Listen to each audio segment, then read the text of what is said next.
Hi, ഇന്ന് നമ്മൾ ഉണ്ടാക്കാൻ പോകുന്ന സൂപ്പർ ഡിലീഷ്യസ് ആയിട്ടുള്ള ഒരു സംഭവമാണ് ചില്ലി ചീസ് ഡോഗ്സ്. അപ്പോൾ അതിനു വേണ്ടി നമുക്കറിയാം, ഒന്ന് ചില്ലി ഉണ്ടാക്കണം, പിന്നെ നമ്മൾ അതിന് വേണ്ട ബണ്ണ് മേടിക്കണം. അപ്പോൾ ഇതിൻ്റെ ചില്ലിക്ക് വേണ്ടി നമുക്ക് ഷ്രെഡഡ് ബീഫ് വേണം ഇല്ലേ? അപ്പോൾ ഷ്രെഡഡ് ബീഫ് നമുക്ക് കടയിൽ നിന്ന് ഈസിലി അവൈലബിൾ ആണ്. പക്ഷേ നമ്മുടെ ആ ഒരു ഹൈ ക്വാളിറ്റി നല്ല ടേസ്റ്റുള്ള ബീഫ് കിട്ടാൻ വേണ്ടിയിട്ട്, മീറ്റ് കിട്ടാൻ വേണ്ടിയിട്ട് ഞാൻ എന്താ വെച്ചാൽ ഒരു 1/4 കിലോ ബീഫ് മേടിച്ചു. എന്നിട്ട് അത് നമ്മൾ വേവിച്ച് എന്നിട്ട് ഷ്രെഡ് ചെയ്തെടുക്കുകയാണ് ചെയ്തത്. അപ്പോൾ നിങ്ങളും അങ്ങനെ ചെയ്താൽ മതി കേട്ടോ. അപ്പോൾ അങ്ങനെ ആകുമ്പോൾ നമ്മുടെ മീറ്റിന് നല്ല ടേസ്റ്റ് ആയിരിക്കും. അപ്പോൾ നമ്മുടെ ചില്ലി ചീസ് ഡോഗ് എങ്ങനെയാണ് ഉണ്ടാക്കുന്നതെന്ന് നമുക്ക് വേഗം പോയി നോക്കാം. അപ്പോൾ ഞാൻ നേരത്തെ പറഞ്ഞ പോലെ ബീഫ് 1/4 കിലോ വേവിച്ചെടുത്തതാണിത്. ഇതിൽ ഞാൻ ചുമ്മാ 1/4 കിലോ ബീഫ് എടുത്തു, അത് റഫായിട്ട് അരിഞ്ഞു. എന്നിട്ട് അതിൻ്റെ അകത്തോട്ട് 1/2 ഗ്ലാസ് വെള്ളം ഒഴിച്ചു. പിന്നെ 1/4 ടീസ്പൂൺ വീതം മഞ്ഞൾപ്പൊടി, കുരുമുളക് പൊടി, ഉപ്പ്, ഗാർലിക് പേസ്റ്റ്, ജിഞ്ചർ പേസ്റ്റ്, ഇത്രയും സാധനം ഇട്ട് ഒരു 4 വിസിലടിച്ച് വേവിച്ചെടുത്താണ് നമ്മുടെ ഈ ബീഫ്. ഇനി എന്നാ ചെയ്യാൻ പറ്റുന്നത് വെച്ചാൽ ഇതെടുക്കും, എന്നിട്ട് ഇതൊന്ന് മിക്സിയിൽ ഒരു റൗണ്ട് അടിച്ചെടുക്കും. അപ്പം നമ്മുടെ മിൻസ്ഡ് മീറ്റ് റെഡി ആയിട്ടുണ്ട്. നമ്മൾ ബീഫ് വേവിച്ചപ്പോൾ ഉണ്ടായിരുന്ന വെള്ളം ഉണ്ടല്ലോ, അത് നമ്മൾ കളയല്. അതൊരു 1/2 ഗ്ലാസ് വെള്ളം ഒഴിച്ചിട്ടുണ്ടായിരുന്നില്ലേ, അത് ഞാൻ മാറ്റി വെച്ചു കേട്ടോ. എണ്ണ ചൂടായപ്പോൾ ഞാൻ അതിലേക്ക് സോസേജസ് ഇട്ട് കൊടുത്തു. ഇതിലേക്ക് 1/4 ടീസ്പൂൺ ഉപ്പിട്ട് കൊടുക്കുകയാണ്, 1/4 ടീസ്പൂൺ പെപ്പർ പൗഡർ. ഇതിലേക്ക് ഒരു 1/4 ഗ്ലാസ് വെള്ളം ഒഴിച്ച് കൊടുക്കുകയാണ്. എന്നിട്ടൊന്ന് മിക്സ് ചെയ്ത് കൊടുക്കാം. എന്നിട്ട് നമുക്ക് അടച്ചു വയ്ക്കാം, ഒരു 2-3 മിനിറ്റ് വേവിക്കാം. നമുക്കൊന്ന് തുറന്ന് നോക്കാം. എന്നിട്ട് മറുവശത്തേക്ക് ഒന്ന് ഇട്ട് കൊടുക്കാം. നമ്മുടെ സോസേജ് റെഡി ആയിട്ടുണ്ട്. ഇനി നമുക്ക് ഇത് മാറ്റി വയ്ക്കാം. നമ്മളിനി വേറൊരു പാനിൽ 2 ടേബിൾ സ്പൂൺ ഒലിവ് ഓയിൽ ഒഴിച്ചു കൊടുക്കുകയാണ്. എണ്ണ ചൂടായി, അതിലേക്ക് ഒരു വലിയ വൈറ്റ് ഓണിയൻ്റെ 1/4 ഭാഗം അരിഞ്ഞു വെച്ചത് ഇട്ട് കൊടുക്കുകയാണ്. 1/2 ടീസ്പൂൺ ഉപ്പ്, 1/4 teaspoon ginger paste, garlic paste.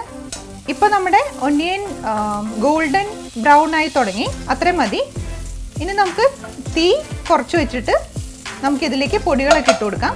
1 teaspoon chilli powder add ചെയ്ത് കൊടുക്കാം, 1/2 ടീസ്പൂൺ മല്ലിപ്പൊടി, 1/4 ടീസ്പൂൺ മഞ്ഞൾപ്പൊടി, 1/4 ടീസ്പൂൺ പപ്രിക്ക പൗഡർ, 1/4 ടീസ്പൂൺ കുരുമുളക് പൊടി. ഇതൊന്ന് നമുക്ക് നല്ലോണം മിക്സ് ചെയ്യാം. ഇതിലേക്ക് നമ്മൾ 1 table spoon tomato paste add ചെയ്ത് കൊടുക്കണം. നല്ലോണം ഒന്ന് ചാലിക്കുകയാണ്. ഇതിൽ 1 table spoon chilli sauce add ചെയ്ത് കൊടുക്കുകയാണേ. അപ്പം നല്ലോണം മിക്സ് ചെയ്യാം. ഇതിലേക്ക് നമ്മൾ മിൻസ് ചെയ്ത് വെച്ചിരിക്കുന്ന ബീഫ് ആഡ് ചെയ്ത് കൊടുക്കാം. എന്നിട്ട് നല്ലോണം മിക്സ് ചെയ്യാം. ഞാൻ നേരത്തെ മാറ്റി വെച്ചിട്ടുണ്ടായിരുന്ന ബീഫ് വേവിച്ച വെള്ളമാണിത്. ഇത് നമുക്കിതിലേക്ക് ഒഴിച്ചു കൊടുക്കാം. ഞാനിതിലേക്ക് 1 ടേബിൾ സ്പൂൺ ടൊമാറ്റോ പേസ്റ്റും കൂടെ ആഡ് ചെയ്ത് കൊടുക്കുകയാണ്. ഇതിലേക്ക് ഞാൻ ഒരു 1/2 കപ്പ് വെള്ളം കൂടെ ഒഴിച്ചു കൊടുക്കുകയാണ്. 1 ടേബിൾ സ്പൂൺ ചില്ലി സോസ് കൂടെ ആഡ് ചെയ്ത് കൊടുക്കാം.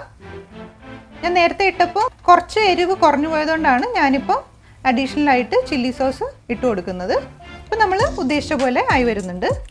ഇതിലേക്ക് 1 ടീസ്പൂൺ ഗരം മസാല കൂടെ ആഡ് ചെയ്ത് കൊടുക്കുകയാണേ. ലാസ്റ്റായിട്ട് 1 ടേബിൾ സ്പൂൺ ടൊമാറ്റോ കെച്ചപ്പ് കൂടെ ആഡ് ചെയ്യുവാണേ. ഇതിപ്പോൾ ഞാനൊരു 6-7 മിനിറ്റ് ഇളക്കി റെഡിയാക്കിയതാണ്.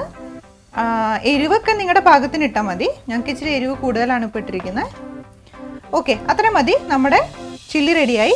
ഇത് നമുക്ക് സ്റ്റവ് ഓഫ് ചെയ്യാം. ഇനി നമുക്ക് ഹോട്ട് ഡോഗിന് വേണ്ട ബണ്ണെടുക്കാം. എന്നിട്ട് നമുക്കിത് നടുവേ കീറാം. എന്നിട്ട് നമ്മളിത് പാനിൽ കുറച്ച് ബട്ടർ ചൂടാക്കിയിട്ട് അതിലേക്ക് വെച്ച് കൊടുക്കാം. ലൈറ്റായിട്ട് ടോസ്റ്റ് ചെയ്തെടുത്താൽ മതി. ഇത് നമ്മൾ നടുവേ ഇങ്ങനെ മുറിക്കുമ്പോഴത്തേക്കും ഇതിൻ്റെ എഡ്ജസ് വിട്ടു പോരുത്, അങ്ങനത്തെ രീതിയിൽ മുറിക്കാവുള്ളൂ. അത്ര മതി. നമുക്കിനി ഇത് അസംബിൾ ചെയ്യാം. അപ്പം ആദ്യം നമുക്ക് ബണ്ണിലേക്ക് ഒരു സോസേജ് എടുത്ത് വയ്ക്കാം. അപ്പം നമ്മുടെ ഡോഗ് ഇതിൽ വെച്ചു. അതിലേക്ക് നമ്മുടെ ഉണ്ടാക്കി വെച്ച ചില്ലി നല്ല ആവശ്യത്തിന് വെച്ചു കൊടുക്കാം. നമുക്ക് പിഷ്കൊന്നും കാണിക്കേണ്ട, കുറച്ചധികം ഇരുന്നോട്ടെ. ഇതിലേക്ക് നമ്മൾ കുറച്ച് ഷ്രെഡഡ് ചീസ് ഇട്ട് കൊടുക്കുകയാണ്. പിന്നെ നമ്മൾ നേരത്തെ ഓർമ്മയുണ്ടല്ലോ, നമ്മൾ സവാള മുക്കാലല്ലേ എടുത്തത് നമ്മുടെ ചില്ലി ഉണ്ടാക്കാൻ. ബാക്കിയുള്ള സവാള ഞാൻ മാറ്റി വെച്ചിട്ടുണ്ടായിരുന്നു, കുനുകുന അരിഞ്ഞത്. അപ്പം നമുക്ക് കുറച്ച് റോ സവാള ഇതിലേക്ക് ഇങ്ങനെ തൂളി കൊടുക്കാം. ഇതിൻ്റെ പുറത്തേക്ക് നമുക്ക് കുറച്ച് മസ്റ്റേർഡ് സോസ് ഒഴിച്ചു കൊടുക്കാം. കെച്ചപ്പും കൂടെ ഒഴിച്ചു കൊടുക്കുവാണേ.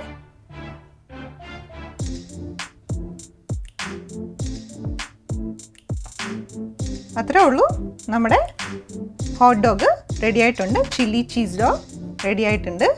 നമുക്കിനി ഇതേ പ്രോസസ്സ് ബാക്കി നമ്മുടെ എന്തോരം ഇൻഗ്രീഡിയൻസ് ഉണ്ടോ അത് തീരുന്നവരെ നമുക്ക് റിപ്പീറ്റ് ചെയ്യാം.